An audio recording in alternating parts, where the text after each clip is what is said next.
My vision for this program is very simple. Okay, we are going to build the premier football program in the country. Okay, we are not going to talk about it anymore. We are going to be about it.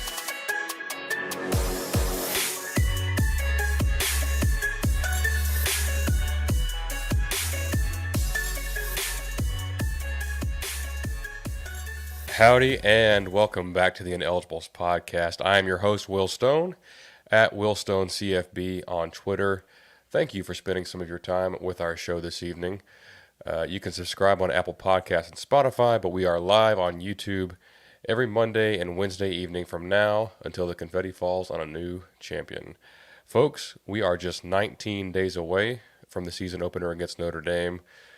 You guys have been so great. We are up to 223 subscribers on YouTube, trying to get to 300 before the season opener against Notre Dame. So let's keep at it. If you're listening and not subscribed, go ahead and click that button. But appreciate all the support so far.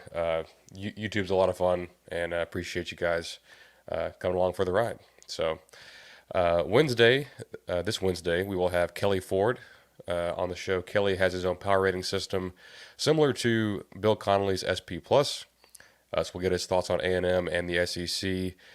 Typically, what my plan for the rest of the season is to probably go solo on Mondays on the more of the recap show, and then have a guest, hopefully representative from the opponent. You know, if it's for at least 9 of the games. You know, I'm not going to have a Bowling Green or McNeese State person on the show in all likelihood. So, and that'll probably just be for maybe 15 or 20 minutes, and then I'll go solo after that. But that's kind of the format that I'm hoping for. I've got one guest, obviously, this week, and then I think I have one on the line for next week. But we'll keep trying on that one. But the AP poll came out today.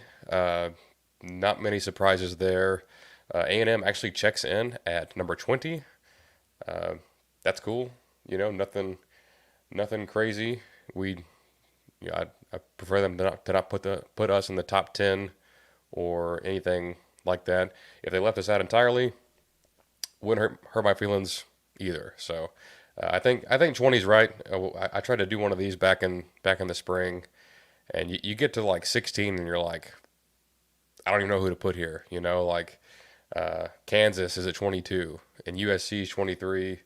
I feel like Iowa is at 25 every single year at the beginning of the year. It's just like, that's just where they put them every single year, and it's usually pretty accurate. You know, they're not bad, but they're not great, and that's pretty fitting. But top 5, no surprises.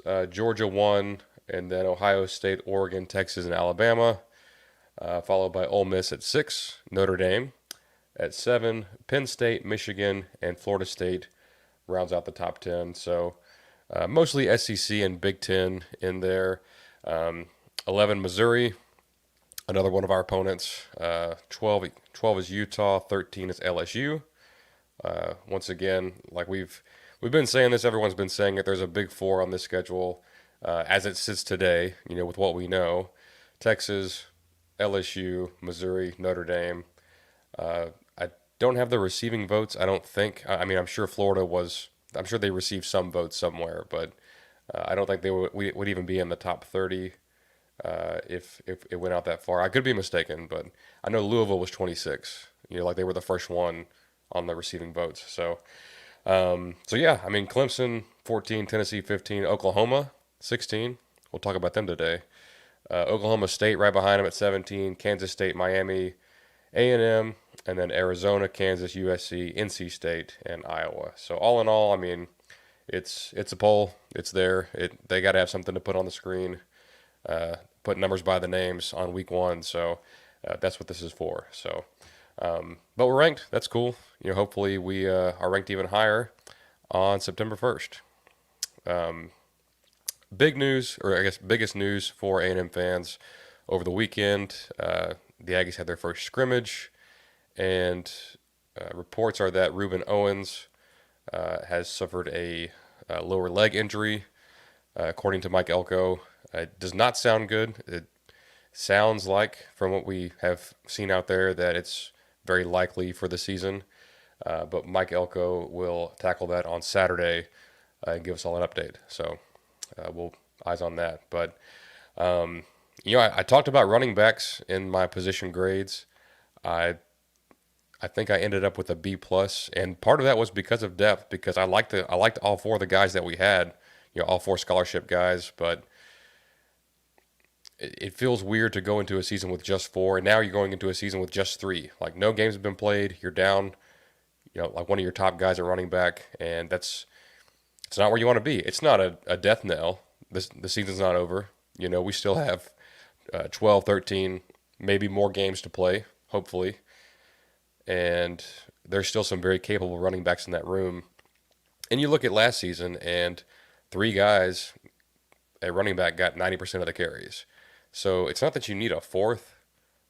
Like we don't need to walk on to step up to get important playing time, but it's just the fact that running back is a very hard position on the body, and it's more prone to injury, unfortunately. So it's a little nervous to go into an SEC season against some of the teams that we're going to be playing with just three guys. And but I think the biggest negative, aside from the depth, and obviously Reuben is fantastic. Was going to have a big year, and hate that for him. And prayers up for Reuben, and hopefully he gets back quick. And if not this year, is able to go through the off season, and yeah, comes back stronger than ever. But we're thinking about him. But where it hurts you the most in not having a player like that is, I think Reuben has some explosive ability that not a lot of players on this A&M offense have. Like that ability to, take to hit the hole and go 80 yards for a touchdown, or, take a little, 3 or 4 yard pass and take it 75 yards, and there's capable running backs. Like I think Le'Veon Moss is going to have 1,000-yard plus season. He's probably going to get 15, 18 carries a game. E.J. Smith, he seems to be pretty healthy. He had some things at Stanford that kept him out. I think, he got injured in game one as a junior, and just kind of battled some things. But he seems to be full go and doing some nice things. He can replace. So I was going to get into this in the preseason, or here in the next couple of weeks. But when you look at what Colin Klein did at Kansas State with the running backs in the passing game, I would have said Reuben Owens probably catches 25, 30 balls this year. I mean, that probably would have been a big part of the game plan.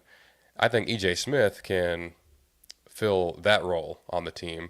Also a pretty solid pass blocker. We saw that in the spring game, picking up Shamar Stewart in pass pro. But as good as E.J. is, I don't think he has that same home run ability that Reuben has. So I think we'll miss that there. But you got your bell cow in Le'Veon.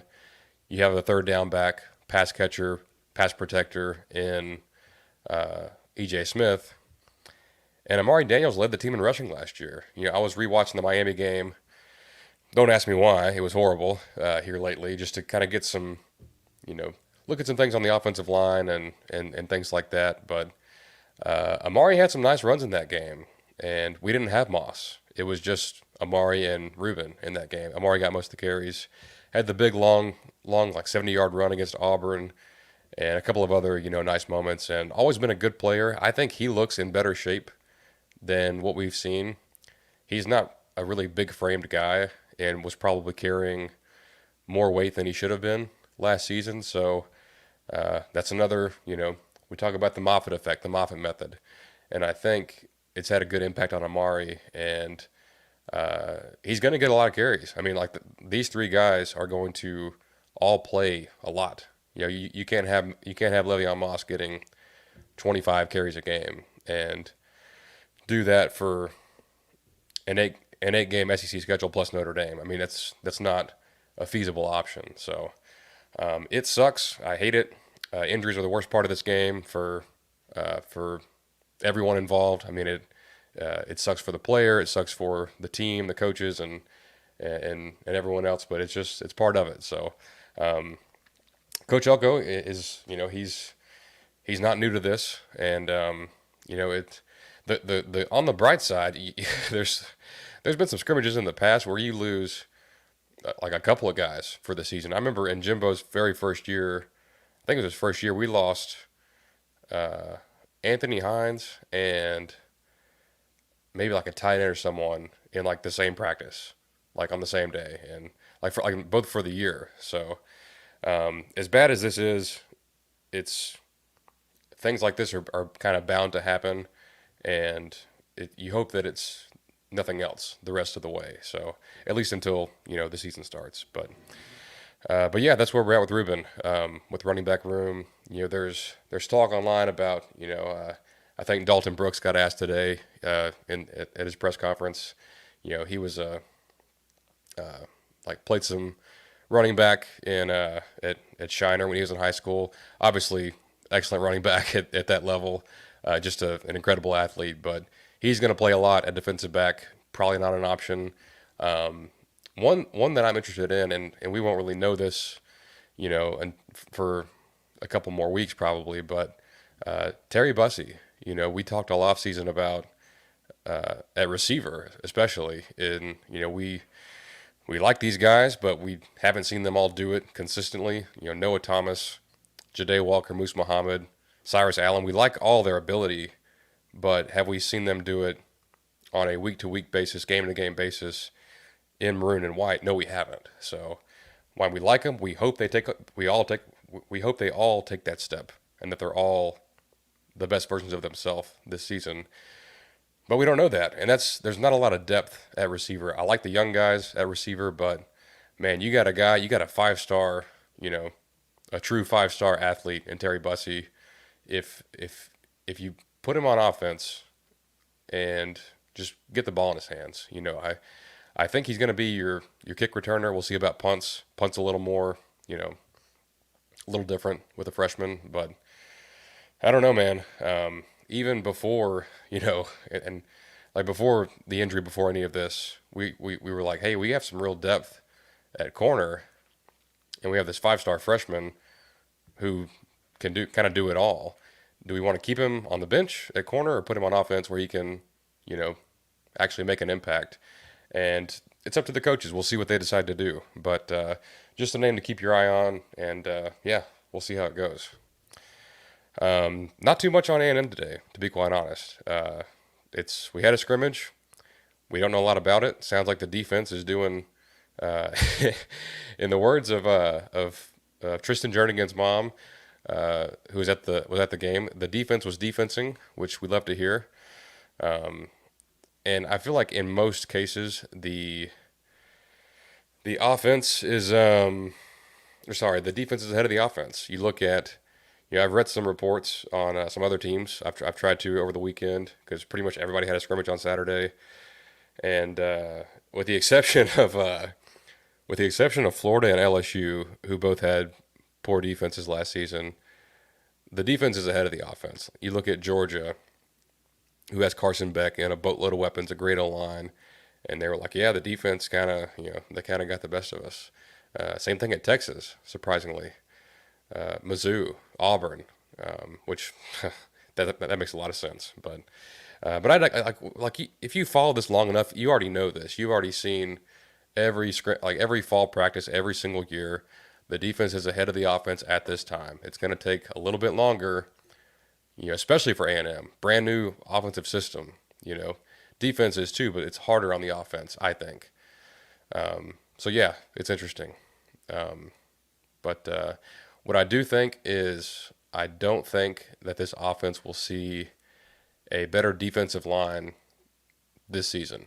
The one they see every day in practice, that's as good as it's going to get, unless you make it to the second or third round of the playoffs, or maybe if you play Georgia. Which, to be quite honest, I know Georgia's good, and I know they've recruited a boatload of 5-stars. I'm not certain D-line is their strength, and I think they would tell you that too. So even if that were to happen, I think the guys the ten guys that A&M has that they feel good about on the D line. I think that's the best that they will see, and they see it every day in practice. So um, it's encouraging for sure. A couple of questions. My buddy Pierce Hale. Let's see. Sucks about Reuben. I'm so pumped to see if Moss gets back. Or sorry, if Moss gets more carries. Yeah, I mean, violent. Yeah, with how violent he runs. Violent is the word I would use to describe Moss. And you could put Moss in a Florida jersey or a Alabama or Georgia or LSU jersey and be like, yeah, that makes sense. That's an SEC running back. And he's from Louisiana, and he flipped to A&M from Alabama. LSU wanted him badly, and we just haven't seen the consistency. And quite frankly, the blocking was not great for running the football last year. So I think if you had maybe a better offense last season, he could have had that breakout. But we didn't have that. But my buddy Trent asks, I saw you say Aggies looking at 10 wins this year. Who do you think they lose to? Well, it's hard to say. It's hard to pick. Here, I'll toss that up there. But I think 10 is. I think 10 is best case scenario. I know Robert and I had our like ceiling and floor conversation last week, or yeah, I guess that was last week. Yeah. And I think I said that 11-1 is like everything goes like everything goes perfectly, and you get some luck, and then you go like 11-1 as possible. Realistically, with a first year coach, with what we know about this team, I think 10-2 and everyone is extremely happy. Like Aggie fans are doing backflips at 10-2, like that's very likely get you into the playoff. In year one of a new coach, year one of the 12-team playoff, which would be an incredible feat. And we have not won 10 games since 2012. So yeah, that's. But who do they lose to? I mean, I don't know. I like them against Notre Dame, especially with the development of, or I guess the developments of what's going on with Notre Dame's offensive line. I'm not certain that Notre Dame is very good at stopping the run, which I think A&M should do very well. I think that the three that are the most in question are Missouri, LSU, and Texas, because I think those three teams have either good or really good offensive lines, which could possibly negate A&M's biggest advantage with their defensive line. So they have great receivers. They all three have great receivers, great quarterbacks, great offensive coaching. So if those get into a shootout, that could be tough. But we'll see. I mean, I've said it before.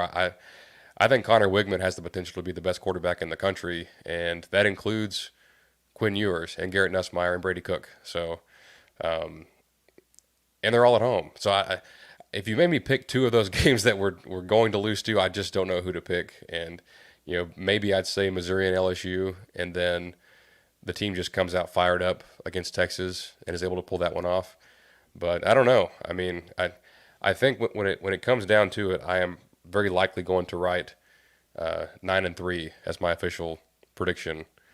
As bad as I want to say 10-2, I want to believe they gotta sell me in game one. So looking forward to it.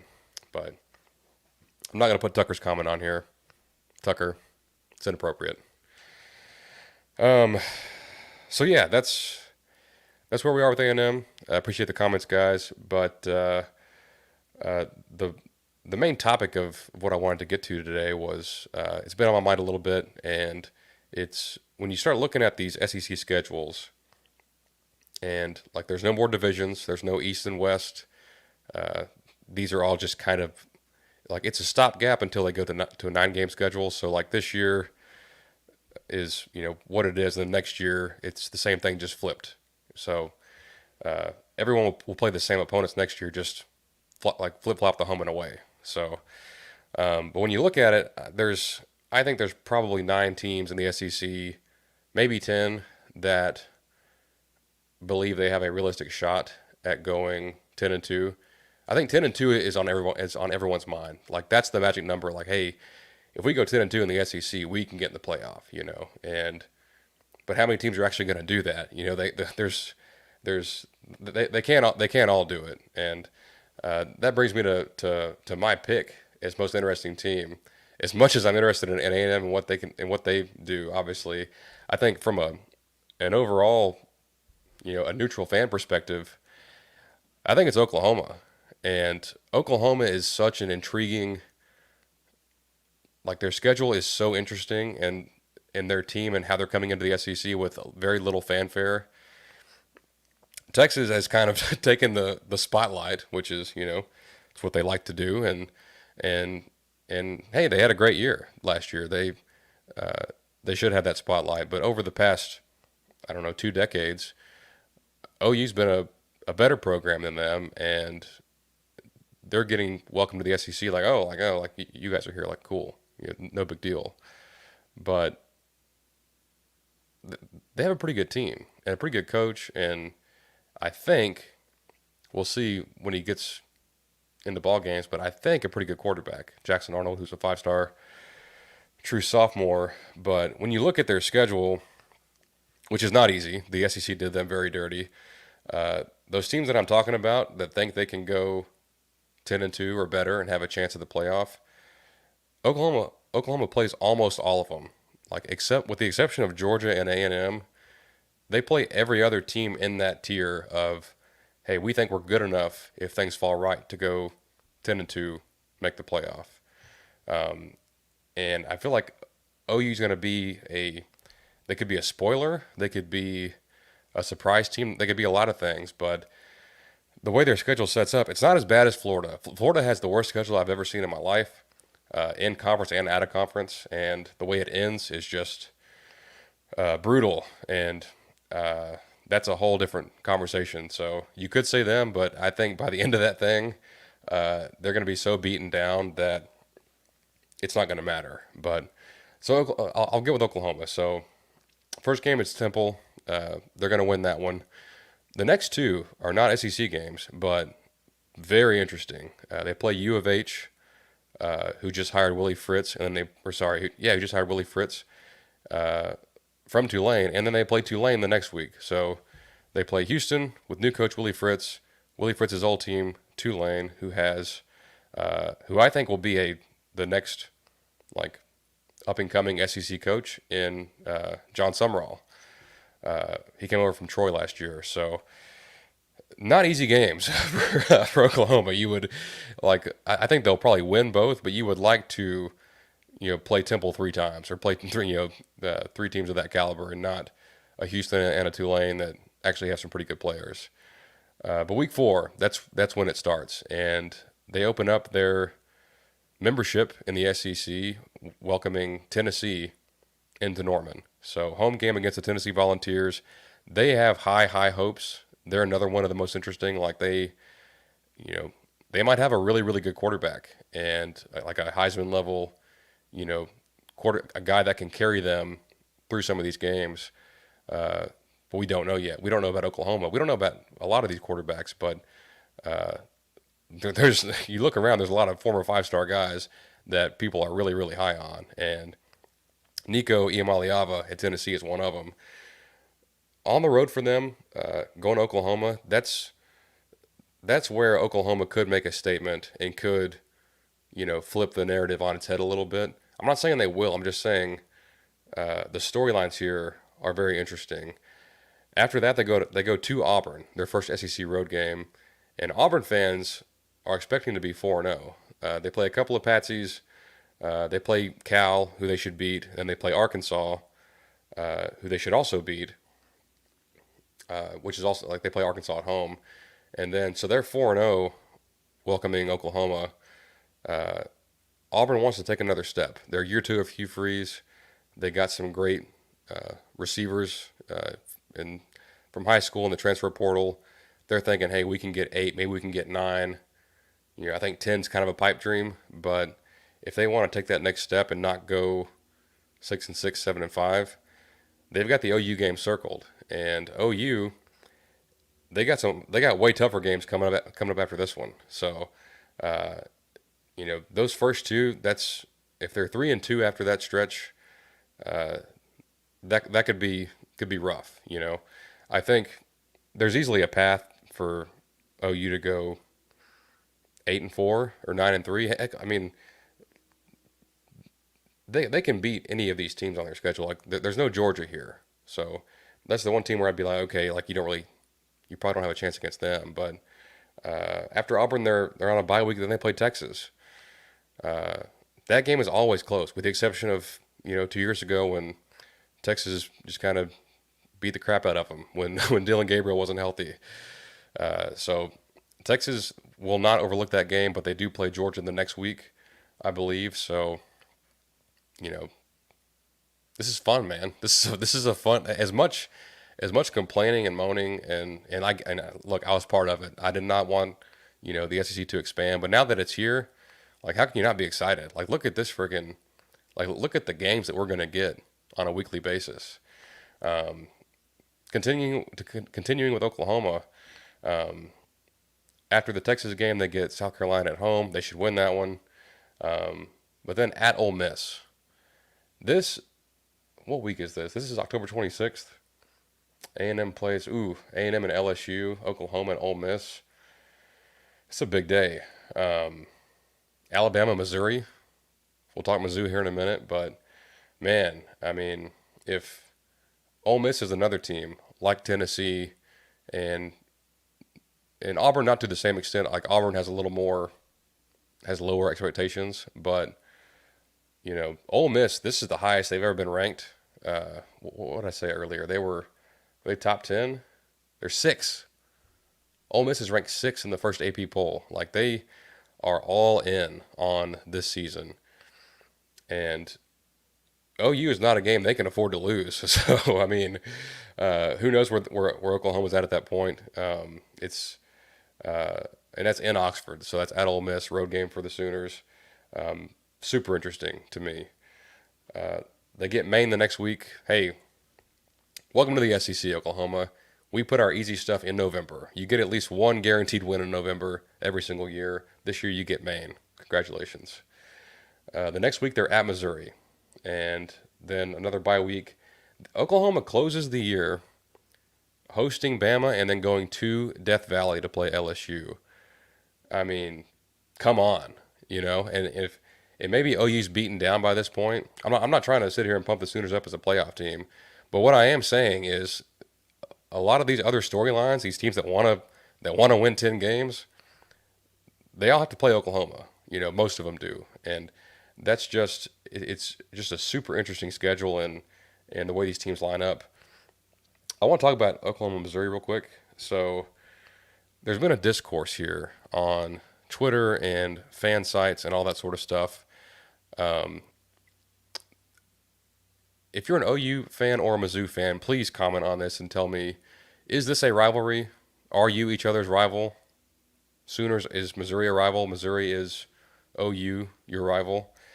Because I think Mizzou kind of thinks it is, and Oklahoma's like, oh, they suck. We own them. They're not our rival. They stole our left tackle that we loved and we're counting on, but they're a bunch of nobodies. So I have that one circled just for that reason. I just want to see the fans just get into it, on Twitter. And there's been so much trash talk, and I'm like, okay, so this can't be all for nothing. Like there's got to be some, and maybe it's geographical, or maybe it's old Big 8 type of stuff, but there's something there, and I think the more hate, the better in this league. We need more. Like these teams are way too chummy with each other. I mean, Texas is coming. I hate Texas. I'm glad they're here now. I have someone that I can hate with all my heart and hope to beat, on one Saturday in the fall. So this OU Missouri rivalry, non-rivalry is just so it's interesting to me. Now, if you were talking not just like storylines, but just like the actual team itself, like what team is most interesting, it probably is Alabama, who will play Oklahoma in whatever, I guess week 12, November 23rd, before Thanksgiving. Yeah, side note, the SEC is not doing the thing where they put the easy game like before the last game. It used to be, you know, tough, tough, tough, and then FCS school, and then your rival. Not anymore. They are doing like A&M goes to Auburn, Oklahoma plays Alabama. Like there's Vanderbilt plays at LSU, and Florida plays Ole Miss. Like there's no warm up for that last game of the year. It's just part of the schedule. But Alabama, just had the greatest coach of all time retire. Greatest college coach of all time, and had some transfers that left the program. One of those guys came back. They're starting left tackle, but they lost Caleb Downs. They lost Dallas Turner and some other guys to the draft. They lost Isaiah Bond and Amari Niblack, both to Texas. They got some good backs. They got some good interior offensive linemen and a very dynamic quarterback. And what I think is a fantastic head coach in Kalen DeBoer from Washington. So what's it going to be? Is Alabama are they going to fall off? Are they going to go 9-3, 8-4? Or is it same old, same old? Are they going to win 10 or 11 games and compete for an SEC title? I I need to do some more research on what they have on defense, which times are changing. Like LSU's got a bad defense, as does Florida. Alabama, TBD. We don't know there yet, but they lost some big time players, man. And like the whole secondary is going to be revamped. Linebackers should be pretty good. We'll see about the D line. They recruit so well. I know some of those guys have stayed, but as far as interesting team and where they're going to fall, how they're going to look without Saban as head coach, like that's if you put it that way, that's probably number one, most interesting for sure.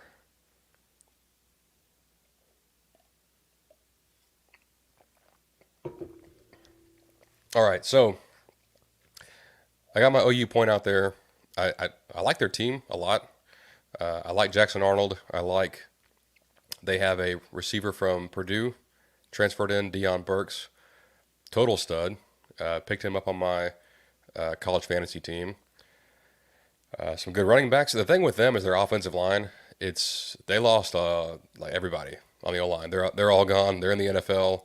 They're either playing for the Dallas Cowboys or the Missouri Tigers or some other NFL team, and they are totally rebuilt with transfers and some younger players. That's tough in this league to overcome, but I think they have the guys to do some damage and at least be, competent to pretty good on that side of the ball. But this is a Brent Venables team, defensive-minded guy, one of only 4 defensive-minded head coaches in the SEC. So I think they've built that side of the ball up. They've got, an All-American at linebacker, Danny Stutzman. I love Ethan Downs at defensive end. I think he's awesome. Billy Bowman at safety. There's a lot of guys that have played a lot for them, and some transfer guys as well. So just keep an eye on the Sooners. I mean, I know, most of our audience is A&M fans. We're all watching A&M. We love A&M. Everyone's watching Texas. Their preseason top 5. What are they going to do? But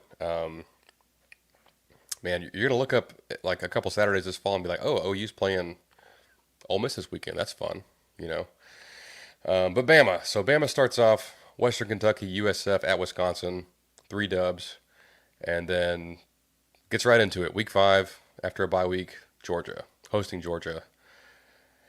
I don't really know if, like 3 months ago, I would have said, oh, Georgia will kill them. They're going to just kind of steamroll.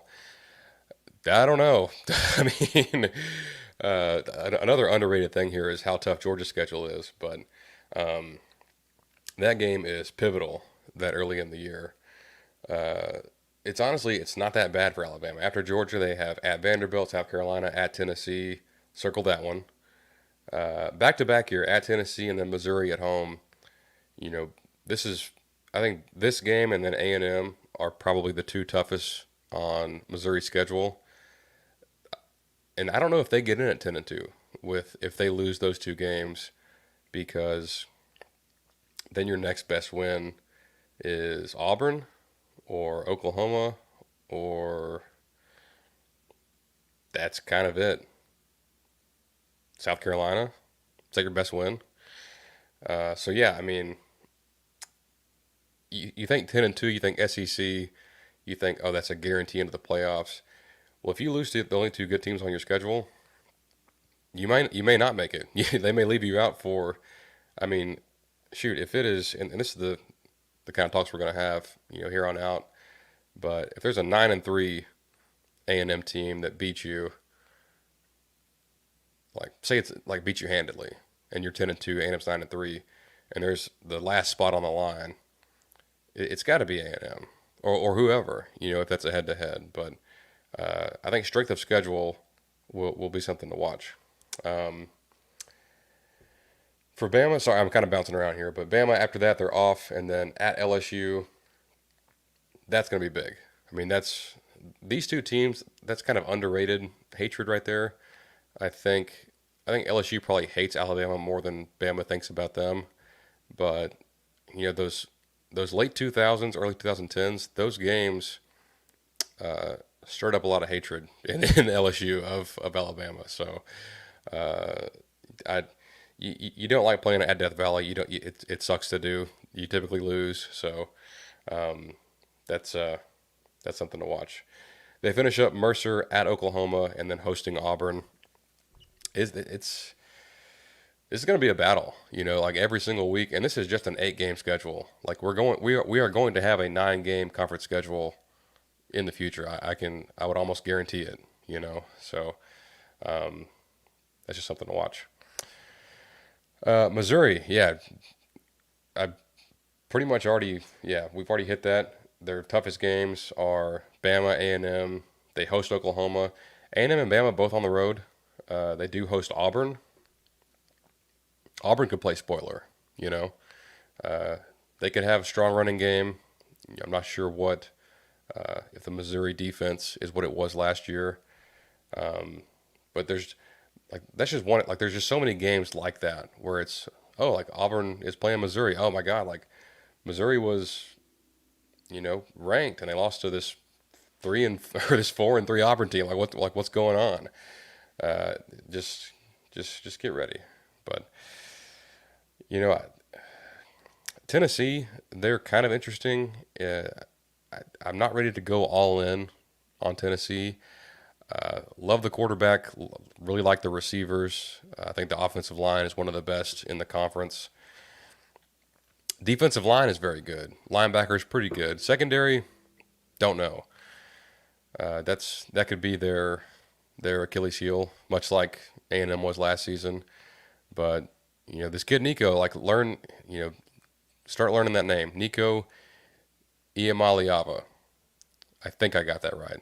I probably didn't, but he's good, man. He's getting a lot of love. They have some great receivers. Chris Brazil came over from Tulane, along with Squirrel White, Dante Thornton. Their schedule is very manageable. They have NC State and the non-con. I think it's neutral site. Maybe it's at home.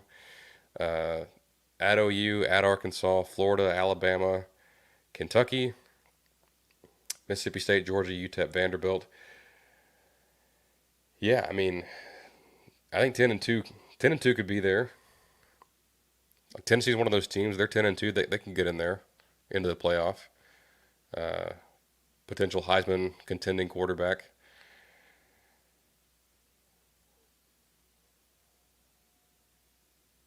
And then LSU. For whatever reason, LSU plays both USC and UCLA in non-conference. I'm sure someone can tell me why that is. I don't know why that is. They open up with USC. I believe that's in Vegas. And then Nichols at South Carolina, and then UCLA, I think, in Baton Rouge. So they should win both of those games, but it's just weird that they're playing two Power 5 teams from the Big Ten in their non-conference schedule. LSU Ole Miss.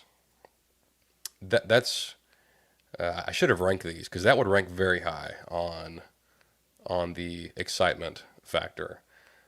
LSU should be 5-0 at this point. Ole Miss, it's a cakewalk for them. They should be 1, 2, 3, 4, 5, 6-0 at this point. That could be a ranked matchup in Oxford. Probably, man. So that won't even be in the top four of games. Like I'm pretty sure Oregon and Ohio State is that weekend. It's also Red River. It's also Bama and Tennessee. And sorry, I'm looking at the wrong one. It's Red River and it is Oregon, Ohio State. But I guess Tennessee, Florida. That's a thing. But man, I mean, Ole Miss, LSU. If Ole Miss wants to do it, they've got to, knock off. Like LSU, OU is kind of their big two, along with Georgia, and those are not that far apart. They're at LSU, off, host Oklahoma, at Arkansas, host Georgia.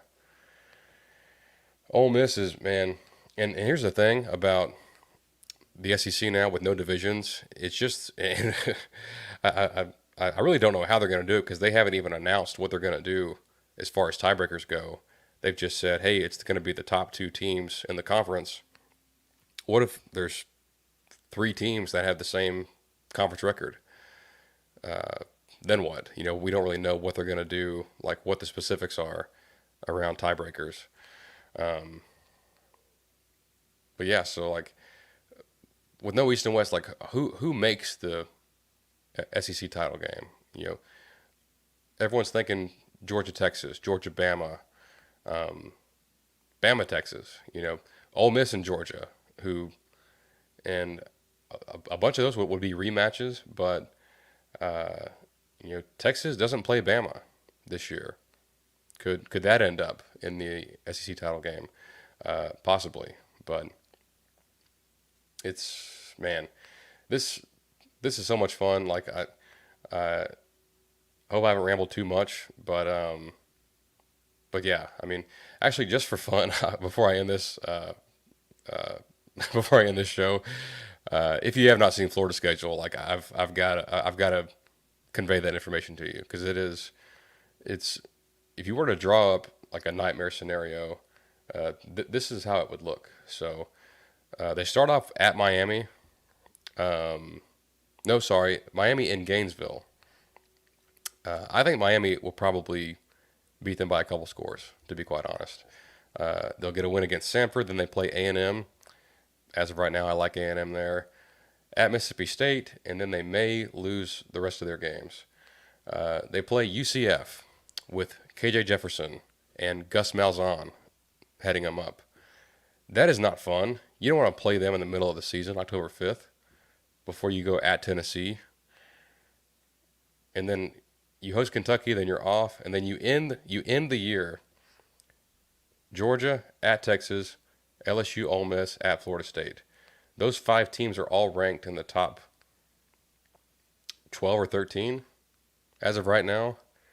Yeah, so their win total is 4.5. I would lean to the under, to be quite honest. That is not fun. Sorry, Billy Napier. You might be looking for a new home in November. But yes, John, Kyle, yes, he is. Before Halloween, so their last game before Halloween, they're actually off. So if they lose to Kentucky, he's fired that day. If they've already lost to Miami, A&M, and Tennessee, even if they beat UCF, if they lose those 3 and then Kentucky beats them, like Florida fans can't even fathom that Kentucky is even capable of that because they beat them for like 30 years in a row, like until here recently. But yeah, that would be the one that does it right there, because you can't say, oh, we got blown up by Georgia, like that's been happening for the last 3 years. So yeah, before Halloween, keep an eye on October 19th, Florida hosting Kentucky, who I didn't talk a lot of Kentucky today. I kind of like them. They got some older guys on defense. Great defensive tackle, Deion Walker. I think he's a first team All SEC, maybe even first team All American in the preseason. Total stud, future first round pick. They got Jamon Dumas Johnson, the linebacker from Georgia, who played there for a couple of years. They may actually have a good quarterback for once with Brock Vandagriff. And I love their receivers. I think they have one of the most underrated receiving rooms in the country. But yeah, so that's kind of my little take here on interesting storylines.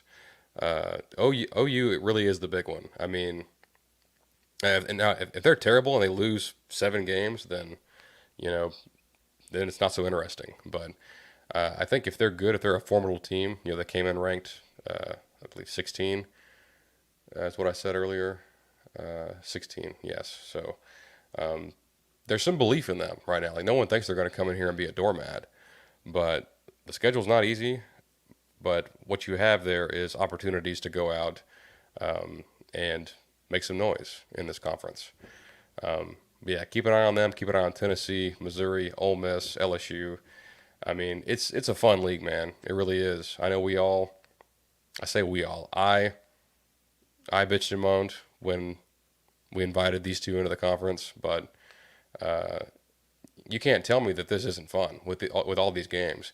And we talked very little Texas today because honestly, their schedule isn't that exciting. I mean, SEC wise, like they play Michigan in the non-con, they have OU, Georgia back to back, but I mean Arkansas, Vanderbilt, Mississippi State, it's not that exciting. But I will say, before they play A&M, they have to host Kentucky, who I just said I'm a big fan of. So if you're looking for that random game where maybe Texas is a little worn down late in the year, the SEC grind is starting to get to them a little bit. And then here comes Kentucky with a bunch of big O linemen and a big badass running back and, some dudes on defense. I'm not saying, but I'm just saying. So I'll leave it there. We'll talk to you guys on Wednesday evening, probably around, I think it's 7 o'clock is what Kelly told me. So Kelly Ford, I think it's just at Kelly Ford or at K Ford Ratings on Twitter. Go check him out. Really insightful stuff. We'll talk some more kind of advanced stats and some power rating in terms of A&M and this super fun conference that we just broke down. So, like I said, thank you guys. This got 600 views, mostly on Twitter, I think. Yeah. So that's cool, man. I mean, I really appreciate the support. I think we're just going to keep getting better and better each time we do this. I'm actually looking at the camera this time and not at my screen the entire time. So we're getting better. We're doing big things. But subscribe to YouTube. Get us to 300 before the season starts. And yeah, we'll see you on Wednesday. Thanks so much.